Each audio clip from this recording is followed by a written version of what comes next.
Quelles sont les économies fiscales que l'on peut réaliser grâce à une société holding? Je vais vous prendre un exemple très simple pour que vous compreniez bien l'intérêt de la société holding. J'ai l'exemple d'un client qui a une société de prestation de services.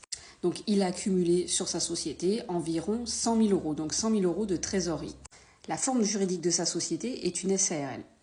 Il a aujourd'hui un projet immobilier à peu près de 600 000 euros en coût total de projet et sa banque donc lui demande d'apporter à peu près 60 000 euros à titre personnel. Donc aujourd'hui, sans société holding, s'il prend ces 60 000 euros directement sur sa société, sur ces 60 000 euros, il va être imposé aux cotisations sociales, à peu près 50% dans une SARL, et à l'impôt sur le revenu personnel. Il est dans une tranche marginale à 30%.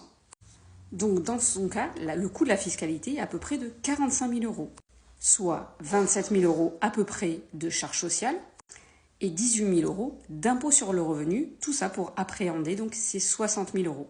S'il est structuré avec une holding, c'est-à-dire qu'une holding détient les parts de sa société. Dans ce cas-là, il va pouvoir utiliser le régime mère-fille.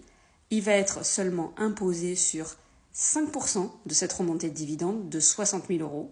Donc 5% vont être imposés à 15% d'impôt sur les sociétés, soit 450 euros dans cette situation avec une holding.